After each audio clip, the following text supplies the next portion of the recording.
ESI diploma pharmacist association का अधिवेशन हुआ संपन्न।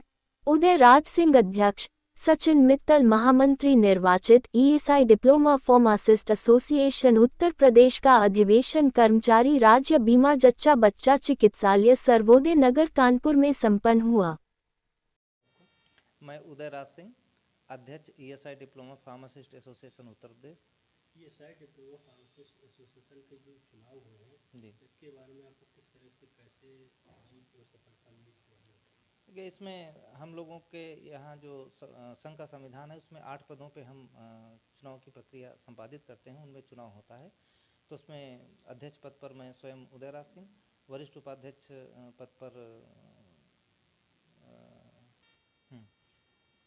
और महामंत्री पद पे श्री सचिन मित्तल जी और अन्य वरिष्ठ उपाध्यक्ष, उपाध्यक्ष, संप्रेक्षक, कोषाध्यक्ष, इन वरिष्ठ संगठन मंत्री आदि पदों पर 8 पदों पर चुनाव हुआ है। उसमें सभी लोग निर्वाचित हुए हैं और हमारी एक नई कार्यकारिणी अब जल्दी ही हम विस्तारित करके उसको पूरी नई कार्यकारिणी का विस्तार करके हम उसका कार्यालय ज्ञापन जारी करेंगे। एसोसिएशन के अध्यक्ष आप बने हैं, अब आप एसोसिएशन को किस नई ऊंचाई तक किस तरह से ले जाए, क्या रणनीति है?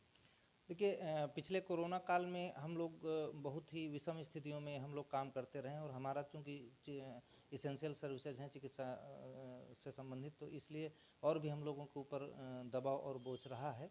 तो अब उससे आगे उबर कर हम लोगों की कुछ समस्याएं हैं जिनके निराकरण के लिए हम प्रयास करेंगे। इसमें ये है कि चिकित्सा एवं स्वास्थ्य विभाग में हम लोगों को एक प्रतिकर अवकाश दिया जाता है, जिसमें राजपत्रित अवकाश के दिन जब हम काम करते हैं तो उसका अगले किसी दिन हम उस अवकाश का उपभोग कर सकते हैं। एक तो वो हमारे यहाँ अभी लागू नहीं हो पाया है।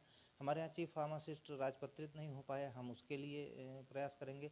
हमारे यहाँ कैडर रिव्यू का मसला है, हम उसको कैडर रिव्यू कराएंगे।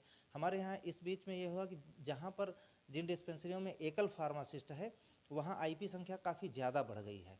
तो इस वजह से वहाँ पे फार्मासिस्ट के ऊपर कार्य दायित्व तो अत्यधिक बढ़ जाने के कारण उनको बहुत ज़्यादा दिक्कतों का सामना करना पड़ रहा है। तो हमारी एक यह भी प्रयास रहेगा कि वहाँ पे पदों का रिशफलिंग हो, जिससे कि जहाँ पर एकल फार्मासिस्ट है और आईपी संख्या वहाँ ज़्यादा है तो वो फार्मासिस्ट के ऊपर थोड़ा सा बोझ कम हो सके। तो ये हमारे प्रयास रहेंगे आगे आने वाले दिनों में।